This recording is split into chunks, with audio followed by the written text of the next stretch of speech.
Fantastic news. Excess deaths and inflation solved. Unbelievably good news. In fact, it's downright fantastic. But first, a very brief introduction so you can catch the drift where I am coming from.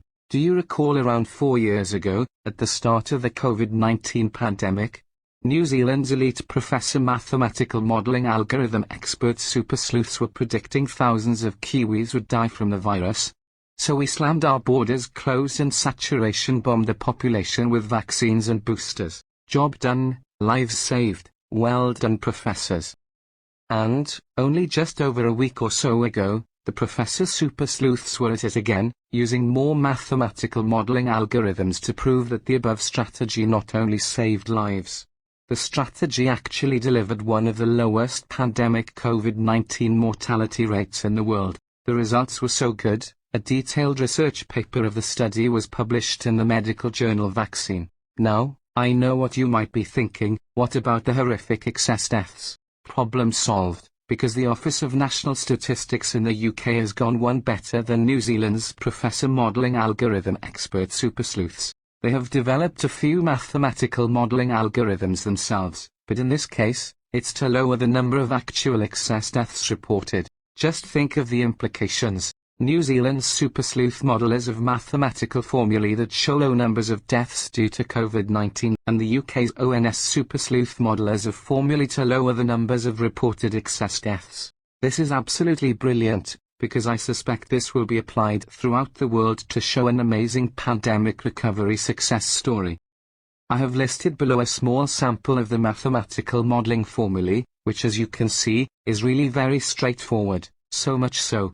Any Kiwi NCA Level 1 student could follow the logic with their eyes closed basically. Maybe mum and dad might be stumped, but today's Kiwi kids would have no issues understanding the math. Here's a sample of the mathematics. So, now, we can mathematically super sleuth model our way out of COVID-19 deaths, and, out of excess deaths. This is amazing news. But, guess what? I went one step further. I wondered if these algorithms could be used in other complex scenarios which cause misery to people, such as interest rates, cost of living increases, inflation, unemployment statistics, wages, and so forth. So, I programmed the above formulae with various modeling iterations, into a quantum CPU of a very powerful desktop computer, ran the specialized simulator all night, using data input from New Zealand's latest disastrous economic indicators, and voila, fantastic news. New Zealand's problems are all solved. You can now sleep easy. Forget the real-world facts, the mathematical algorithm modeling results have actually solved these problems as well, and here they are. Interest rates are back down to only 2%.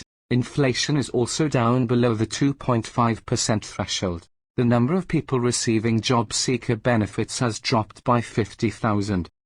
I still have some more minor adjustments to make to the formulae which should result in even more economic improvements for New Zealand. Needless to say, I made considerable use of fitting a quasi-Poisson regression analytical model to readily available aggregated economic data, which helped produce these exciting results for all Kiwis. However, the actual detailed formulae are confidential, for obvious reasons, but I can honestly say that absolutely none of the formulae were race-based. I am sure that you will all agree that this is simply fantastic news. Thank you for listening.